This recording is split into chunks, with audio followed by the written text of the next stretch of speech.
Hi, ഞാൻ doctor Mahesh. ഇന്ന് പലരും വന്ന് പറയുന്ന ഒരു കോമൺ ആയിട്ടൊരു കംപ്ലൈന്റ് ആണ് ഡോക്ടറെ കുളിച്ചിട്ട് ഇറങ്ങുന്ന സമയത്ത് ശരീരത്തിൽ ഒരു ചൊറിച്ചിൽ അനുഭവപ്പെടുന്നു എന്ന് പറയുന്നത്.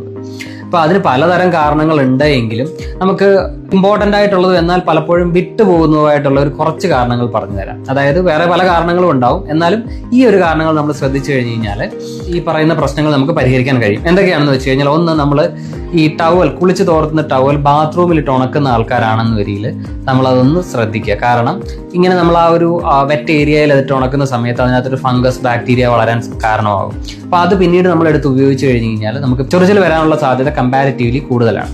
അതേപോലെ തന്നെയാണ് നമ്മൾ ഈ സോപ്പ് അധികമായിട്ട് യൂസ് ചെയ്യുന്ന ആൾക്കാർ, ഒരുപാട് സോപ്പ് യൂസ് ചെയ്യുന്ന ആൾക്കാരാണെന്ന് വരിയിൽ ഒരു സ്കിന്ന് ഡ്രൈ ആവുകയും ചില ആൾക്കാർക്ക് ഒരു ചൊറിച്ചിലുണ്ടാക്കാനും കാരണമാകുന്നുണ്ട്. അതേപോലെ തന്നെയാണ് നമ്മൾ പലപ്പോഴും ഈ ബോഡി വാഷ് യൂസ് ചെയ്യുന്ന കൂട്ടത്തിൽ അതിൻ്റെ ഒരു ലൂഫും കൂടെ യൂസ് ചെയ്യും. ഈ ലൂഫ് നമ്മൾ യൂസ് ചെയ്തതിന് ശേഷം വെള്ളത്തോടു കൂടി എവിടെയെങ്കിലും മാറ്റി വെക്കും. അത് പിന്നീട് എടുത്തിട്ട് അടുത്ത പ്രാവശ്യം കുളിക്കുമ്പോൾ പിന്നെ എടുത്തത് യൂസ് ചെയ്യും. സോ ഇങ്ങനെ അത് പ്രോപ്പറായിട്ട് ഹാൻഡിൽ ചെയ്തിട്ടില്ല എന്ന് വരിയിൽ ഇതിനുള്ളിൽ ഒരു ഫംഗസ് ഫോർമേഷൻ ഉണ്ടാവുകയും നമുക്ക് കുളിക്കുന്ന സമയത്ത് അല്ലെങ്കിൽ കുളിച്ചിറങ്ങുന്ന സമയത്ത് നമ്മുടെ ശരീരം നന്നായിട്ട് ചൊറിയാനും ഇത് കാരണമാകുന്നുണ്ട്. സോ ഇങ്ങനെയുള്ള ചെറിയ കാരണങ്ങളാണ്, പക്ഷേ ഇത് കുറച്ച് ഇമ്പോർട്ടൻ്റ് ആയിട്ടുള്ള കാര്യങ്ങളായതുകൊണ്ട് നമ്മളത് ശ്രദ്ധിച്ചു കഴിഞ്ഞ് കഴിഞ്ഞാൽ ഈ ഒരു ചൊറിച്ചിൽ നമുക്കത് കുറയ്ക്കാൻ സാധിക്കും.